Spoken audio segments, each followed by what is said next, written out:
that my face so I can hit light. Or else this stupid glow will just throw us off. That's when I realized, look now, no internet. Make me feel.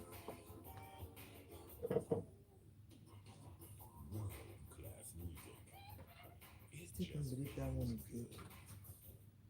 Listening to his music is such a it hurts. Michael? Yes. He transcends a lot of things. Another one that hurts is Whitney. Right. Oh God. And someone will come and tell me that Michael was good, but Beyonce, she just, I'm like, you're calling Beyonce woman girl. When we finish, I talk to people, pretty younger I people. think these children don't understand. They have no idea. If there was no Michael, these people they can't even stand. They have no clue.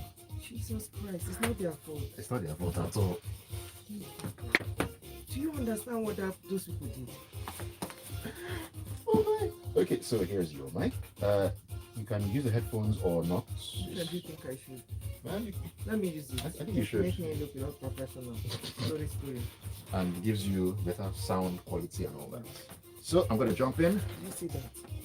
You nearly hit light. All right, here we are. It is a beautiful, beautiful Monday morning on your Love Music, Love Life station, Smooth 98.1. And it's that time, people, to get into the world of conversations, dialogue, back and forth, just for us to talk. This is Lagos Talks. My name is Ayokunmi Kekireakun. And... Stop.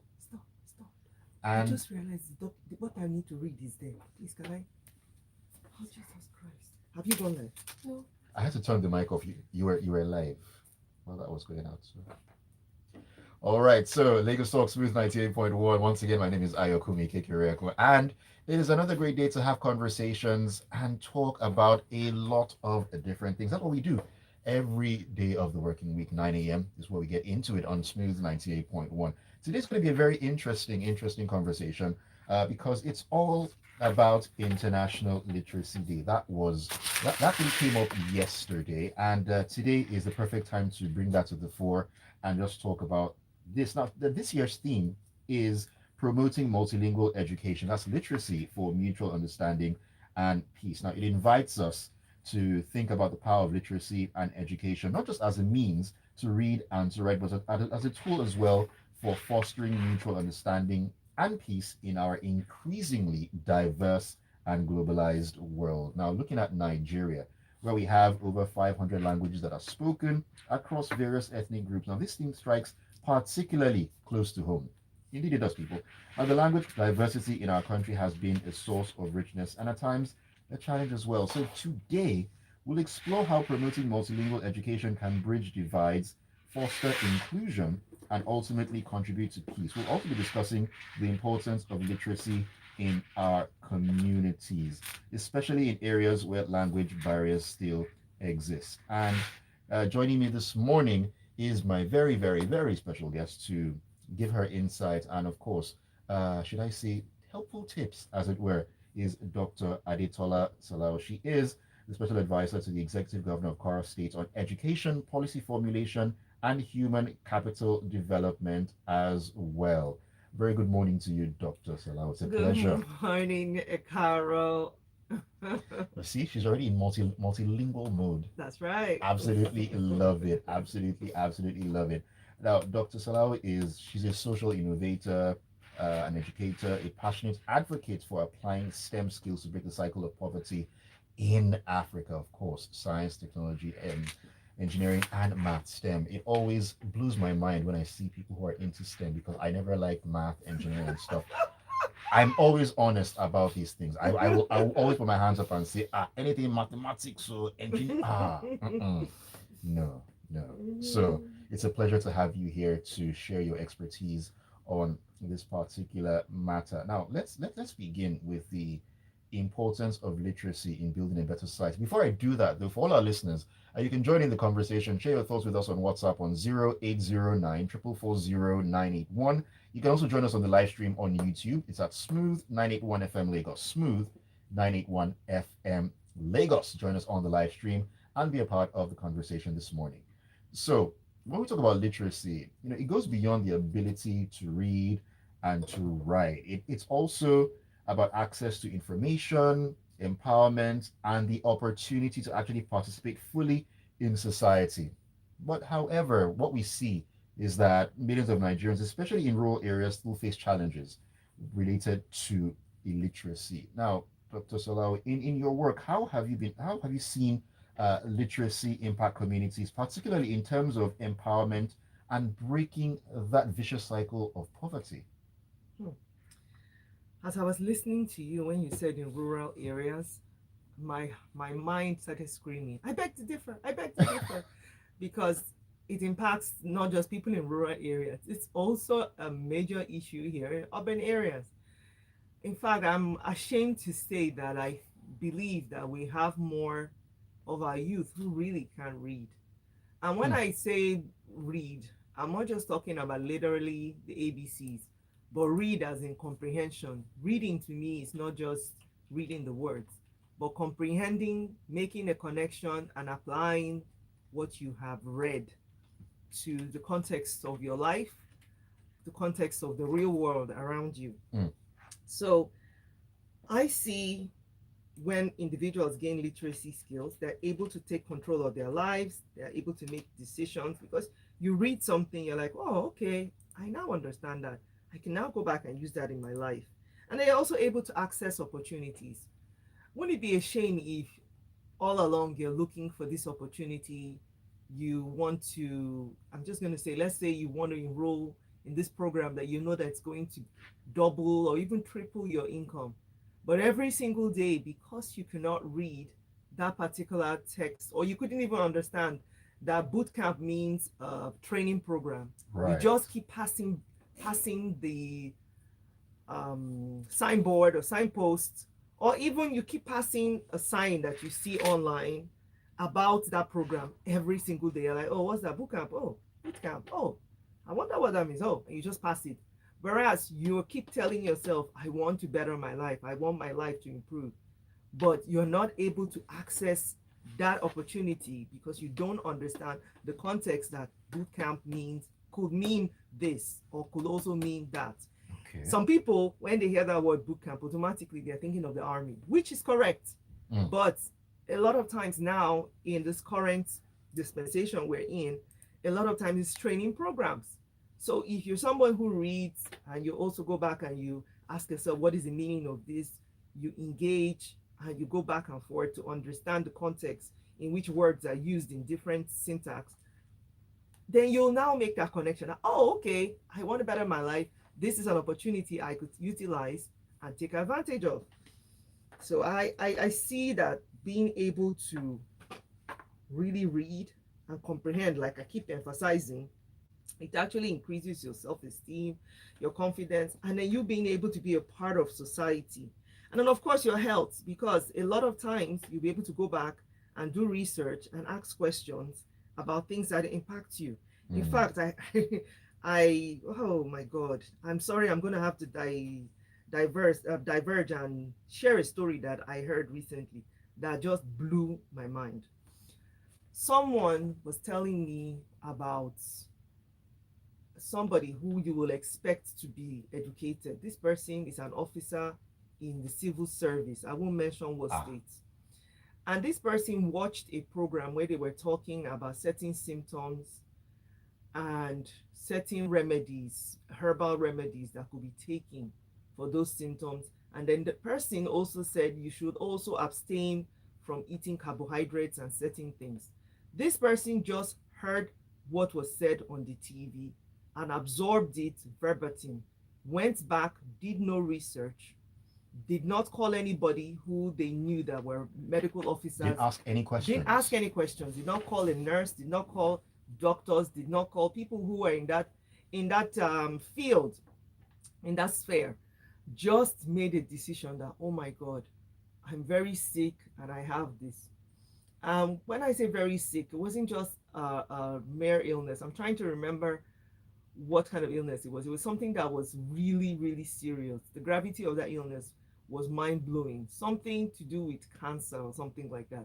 Based on the symptoms that were shared on the TV, and the person assumed that they had, Hmm. notice I say assumed, this person made that decision. So this person stopped eating carbs, The person started, making that concoction, and the person unfortunately started losing weight dramatically. The person's health was affected adversely to such a degree that people around them actually started believing, and the person started believing that they were dying because it was that serious, it was that severe. Fortunately, the person happens to be someone who a lot of people, cared about and were worried about. So one of the people who was his had worked with him before got really concerned at what is going on. We need other opinions.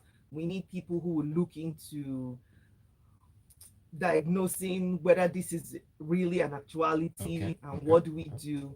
And they now took him to two different places to diagnose. Unfortunately, both different places said you do not have this illness, and started working on rebuilding his health, and he's improving his nutrition, and also working on the real symptoms that were there in the first place. See, something like that is what when I'm talking about literacy and Right. being able to comprehend. That's why I mentioned comprehension. Notice I didn't just mention just reading alone, because obviously this person could read, but comprehension Comprehension. is really key, and being able to apply. That will have saved this person in this situation. I'm very happy that I didn't end up in a negative note, because this person easily True. could have died. Very And that's true. why I notice I keep emphasizing comprehension, comprehension. Comprehension is very, very key. Something a lot of people unfortunately lack these days. Just head on to Twitter/X. You will find a lot of examples of that, unfortunately, and that's a trend that needs to end and be reversed as well. There's so much for us to get into this morning on Lagos Talks, Smooth 98.1. We'll take a quick breather right when we come back in. We'll continue the conversation with Dr. Adetola Salau. Don't go anywhere. Stay with us. Do you know that that guy could have died? Very, very easy. And sadly, I've heard so many stories like that. So do you see that I'm on point? I've heard so many stories like that. Oh, someone will hear something, or even those who should know better. Yeah. You think should know better. They feel something is wrong somewhere, and then they decide, instead of talking to those who know, let me talk to Iyalagbaja. I think her son felt this way. What can I use? Mix this, mix that, mix that. Someone who is supposed to know better, and then go forward, and then take whatever concoction it is, and then when things don't get better, it gets worse. That's when they now run to the hospital when a lot of damage has been done. And then you ask them, why didn't you come here First, let them first at the diagnose, beginning? check, review with you by cases. You see, what makes the medical profession so fantastic, and why we have to still hold our doctors and nurses is case by case. They have experience. They are going to run it through the gamut of their experience. They are also going to run it by their own training too. It could be this, it could be that. Let's check this, let's use this. You don't just wake up and some TV hack tells you this is what you're supposed to drink, and you're supposed to. Who told you that carbs are just because it's trendy and people are always shouting about how carbs are bad for you? There's a reason why carbs are a part of the diet. Now, are you supposed to overdose on them? Of course not. But there's a reason they're That's the in the thing. diet in the first place. Go back, do that research, and find out why are they there. God help us.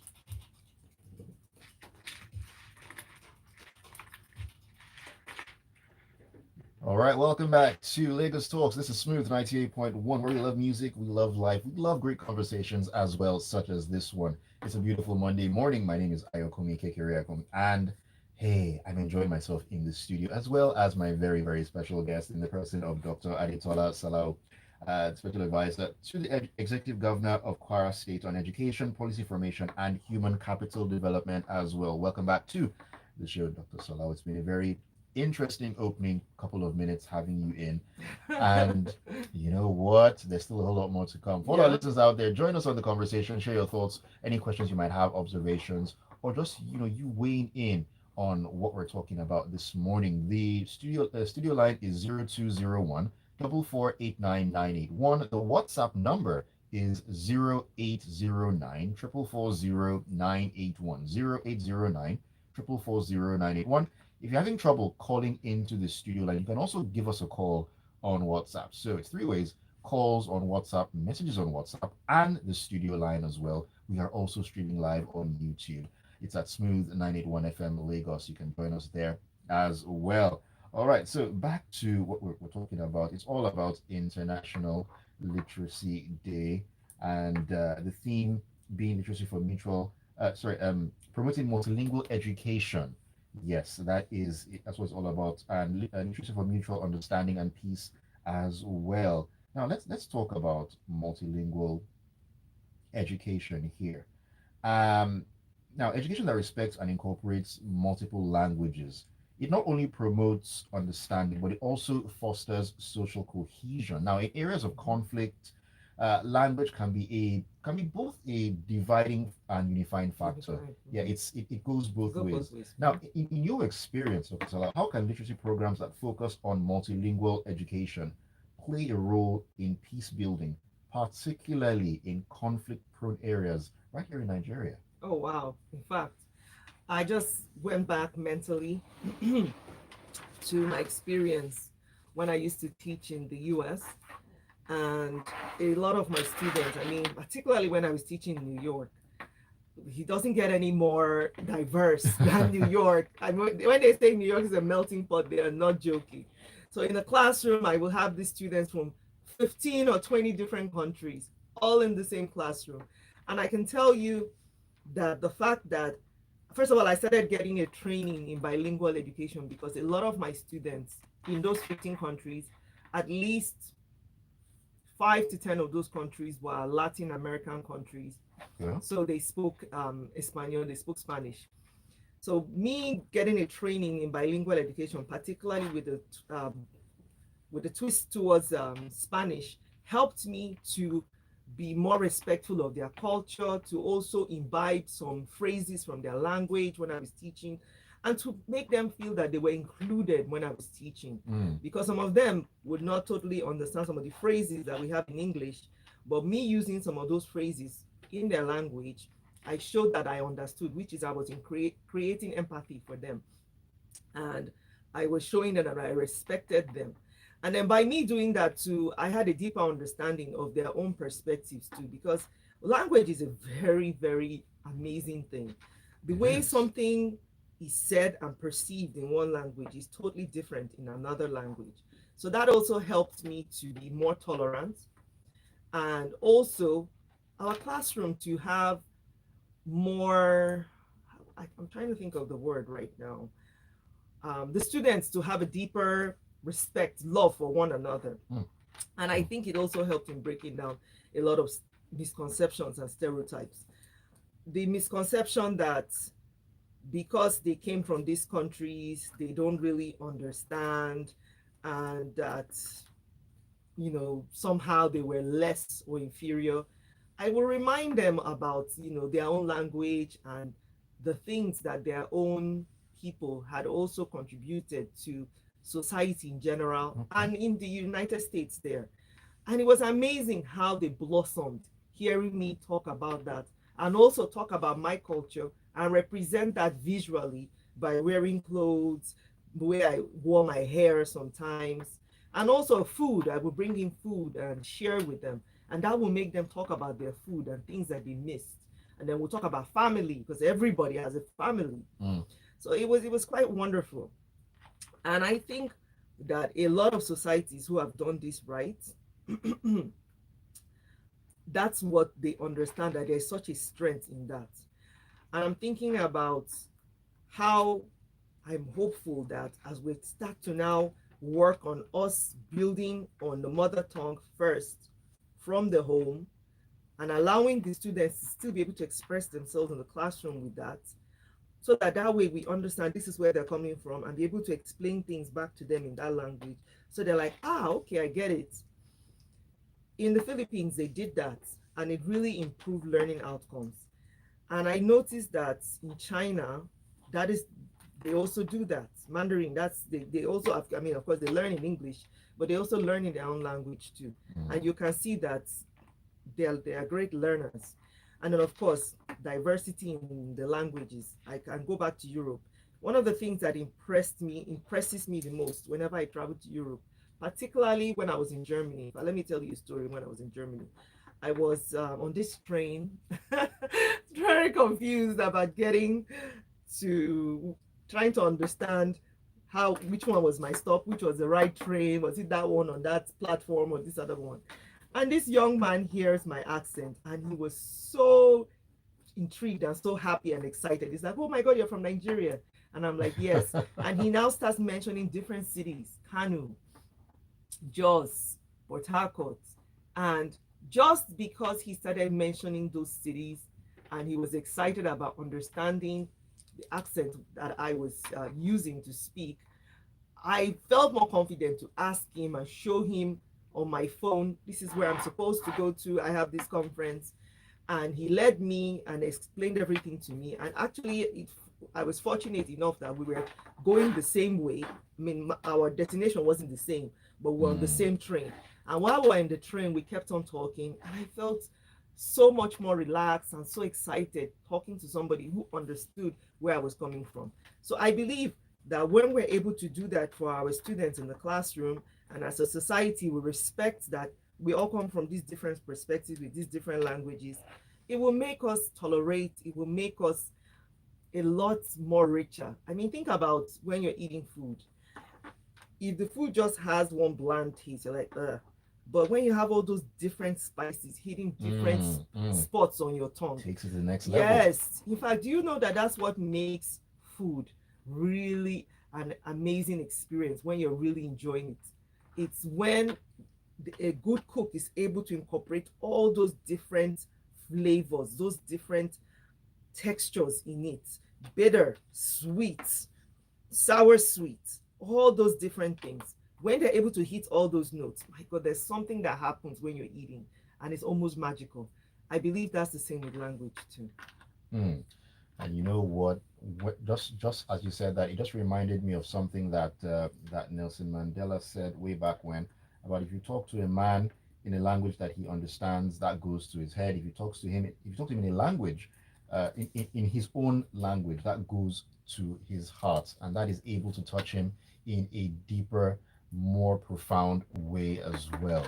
This is Lagos Talks, this beautiful, beautiful, beautiful Monday morning on Smooth 98.1. Come through on the conversation on WhatsApp 0809 4440981. Give us a call on 0201 4489981. Dr. Adetola Salau is still my guest. We'll take another quick break. When we come back in, we'll talk about her, should I say, her playing field, or one of her major playing fields, and that is STEM, which, like I said earlier, I run from. Well, hey, for how long will I do that? You can. We're going to bring you back. Keep it to Lagos Smooth 98.1.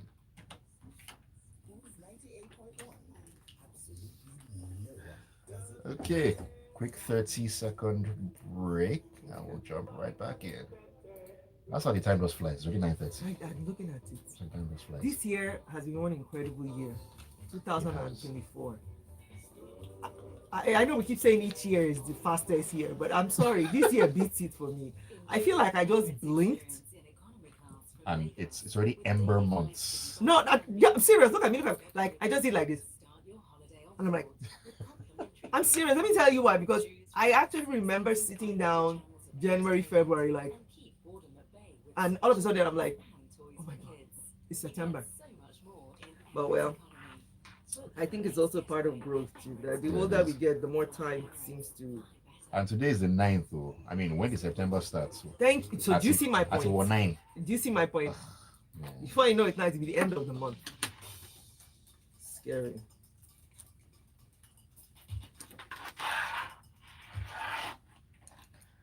All right. Welcome back to Lagos Talks this Monday morning on Smooth 98.1. Love music, love life. Yours truly is Ayokunmi Kekereko, and we're talking about International Literacy Day. It's all about that, promoting multilingual education.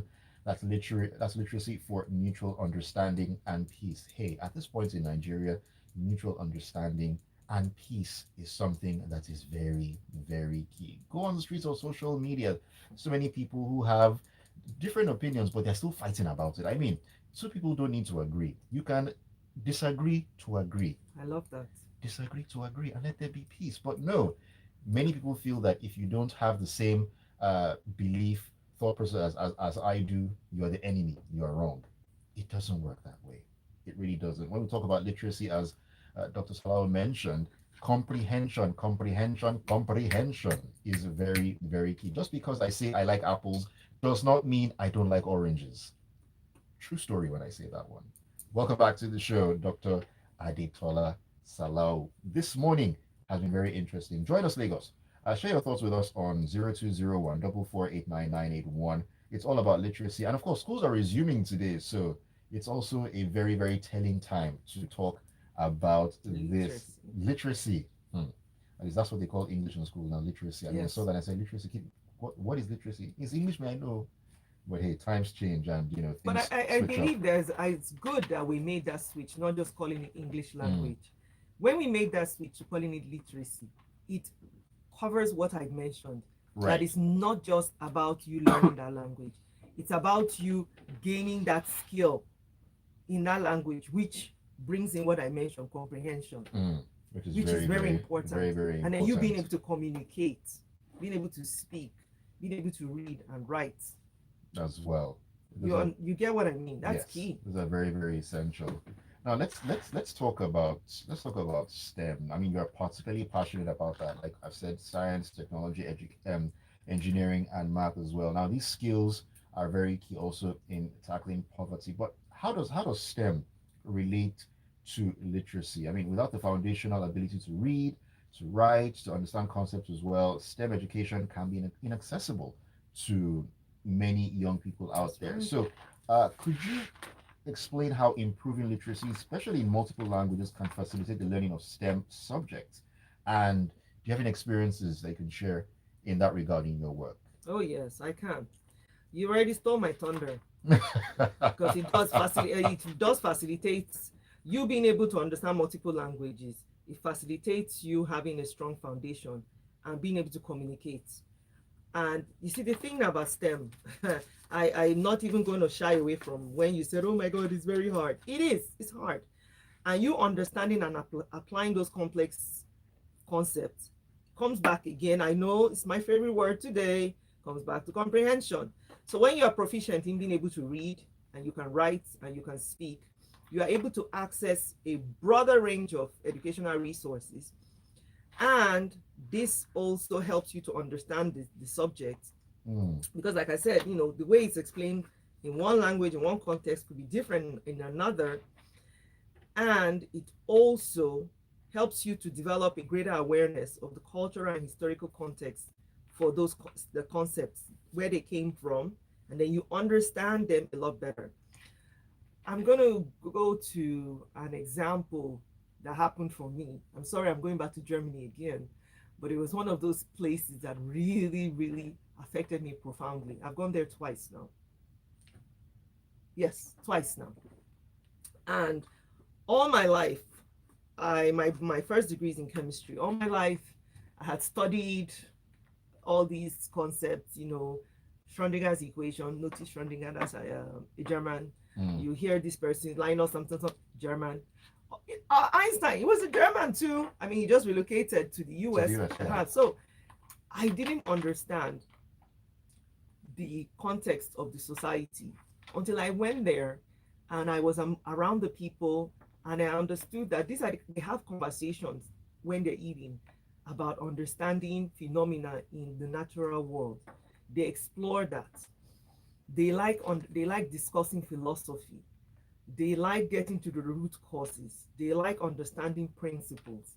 When I was there, when I got that, it made me understand that these people, that's what helped them to be able to carry out this kind of high level research because of that kind of structure, mental structure in their society. And they encourage it and they emphasize it over and over. In fact, the first time I went to Germany was both of them were work related, but that first one I was an engineer. And I met this young fellow who here in Nigeria would say, oh, but he didn't go to university, but he was still an engineer.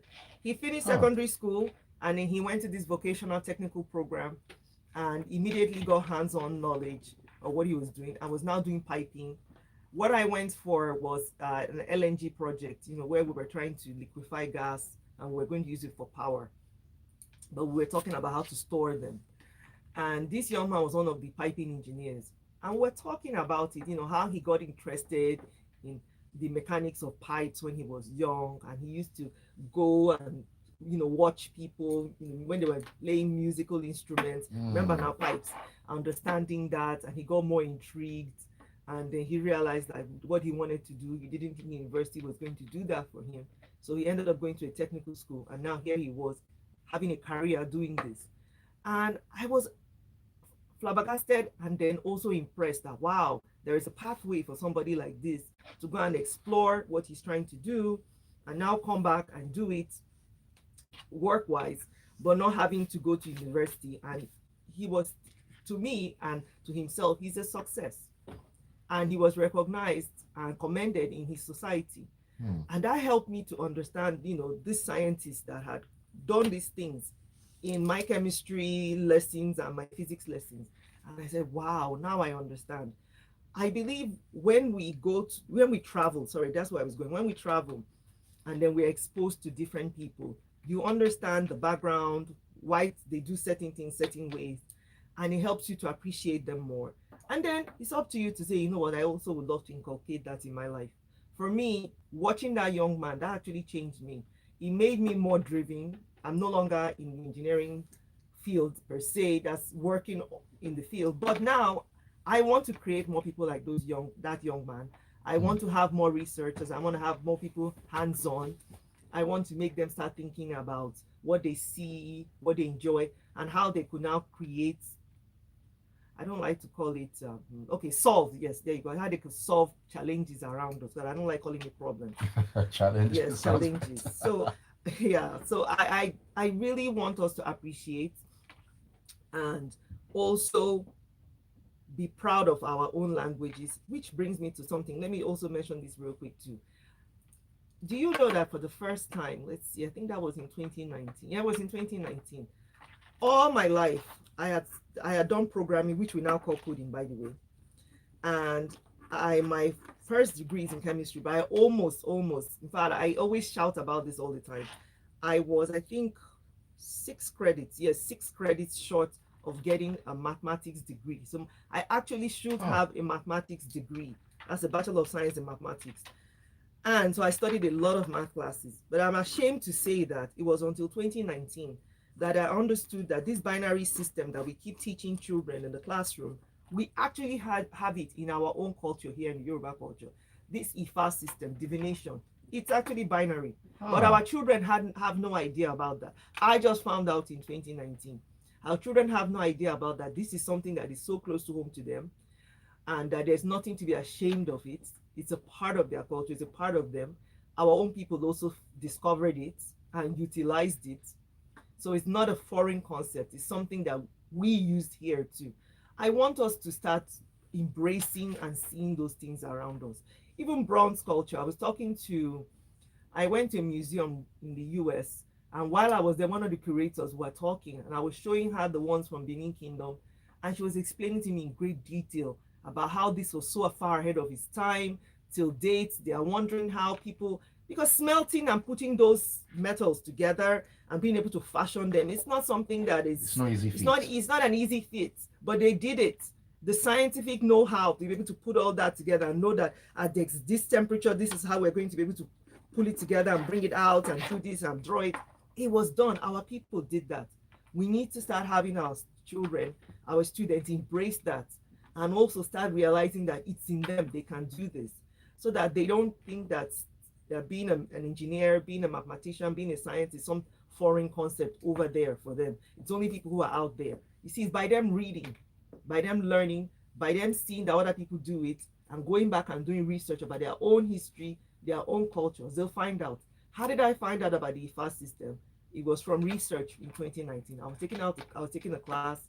We're talking about different numeracy systems, and then I saw some from the Egyptian system, I saw from the Polynesian, and then on Google I saw Yoruba IFA system. My jaw dropped. Your mind was blown at that point in time. And ever since then I talk about it all the time.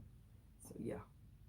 Interesting stuff. Okay, now let me just piggyback off that, because one thing that one huge thing I took from that is the need to embrace what belongs to us, our culture, which in turn is our language, which is why one of the reasons we're here in the studio right now.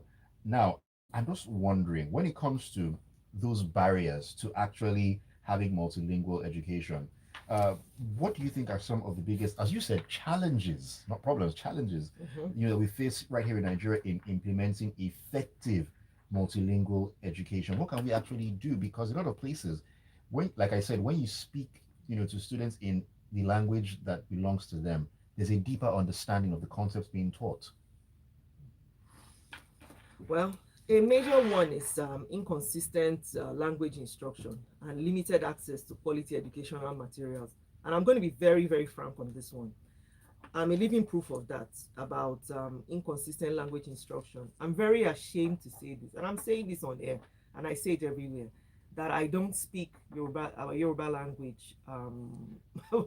I barely speak it. I'm still learning, and I'm pushing myself. And even now, one of the things I'm also pushing myself is our tonality, making sure that I include that Mm. when I'm writing. Like when I write a carol now, I make sure I have the tones. Amioho. Yes, I make sure I Mm. write them. So having access to that instruction, then the quality educational materials. I'm also very ashamed to say that we've retrogressed in that area. I remember when I was younger, my dad bought a whole slew of material to try to teach us the language. I don't believe that kind of material is available now. When I'm talking about written material. Mm. But fortunately for us, some people have taken this on their head. As we say in Nigeria, they've carried this matter on their head. They've created YouTube videos, which is what I'm using now at this age to learn. They've created YouTube videos, they've created skits, they've created plays, and they are on YouTube, they are online, and you can use them. So I want to encourage us to understand that we have access to these things and let us utilize them. And then, of course, the English language itself is so dominant. In fact, that's another thing too. It's not just us; it's all over the world. I am always, I don't know, let's say impressed or amazed at how everywhere you go, somehow, I don't care how, even if they say their official language is whatever, Mm.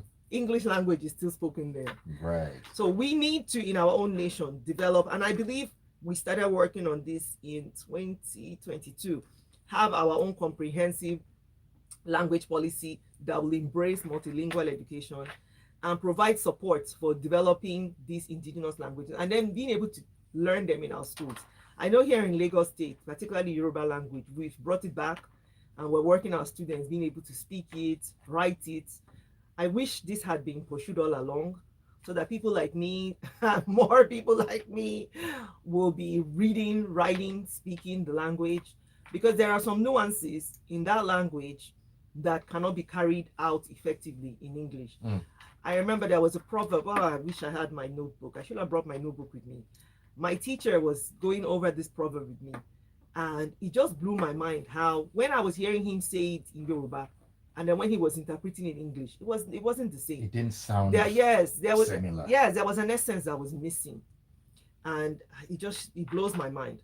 So one of the things we need to start working on is creating language centers, providing more training for our teachers, and then more educational materials in these local languages. What I just mentioned, that there's a dearth in that area where you can actually write and work on the languages. We had more materials there.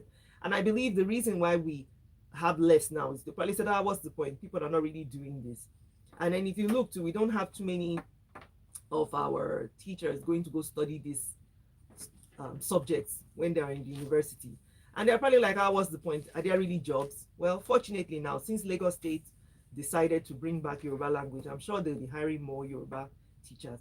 I'm hopeful that more states in the Southwest and across the country as a whole will say, you know what, we're going to embrace our mother tongues and we're going to have more teachers who will be teaching this instruction so that teachers will now say, you know what, I want to go back and study this university since there are openings for jobs here. This is how I can get job security. I was trying to explain to someone that one of the biggest things that I actually foresee with this advent of AI is the interpretation of these languages. Okay. Yes. And then also being able to understand the context. So I don't see people who study these languages being at a disadvantage. I actually see them having a one up on us because the computers will also want to understand and be able to interpret and utilize the context. Mm. So these people will actually continue to have jobs because they will hire them and say, okay, I want you to break this down. I want you to explain this, you know? Right. So the possibilities there will be endless. And Yes. really, it is us who, as the owners of the languages, to key into these things and not wait for, should I say, the Oimbo man somewhere to actually be the one to push this narrative or push this particular um, concept, as it were. Very, very interesting thoughts there, Dr. Salah. Let's take our final break on Lagos Talks. When we come back in, we'll begin to prepare to, as I said earlier, land this plane and just tie up the whole conversation. It's all about International Literacy Day on Smooth 98.1. You know I'm right. They are going to just hire our people and then they'll take the language from us. They're already doing that. Just what mark my words that I'm correct. You know who is going to do it? The Chinese. Don't laugh. You will come back and you say, Madam, you said it too. You will come back. Mark my words, you'll come back. Why am I not surprised? See, Adire, do you know I was going to the US last year for my graduation? So I wanted to buy authentic Adire to take to my professors. I'm ashamed to say that 75 to 85%. You doubt me? Please, could you go to the market? What happened to our own? They were not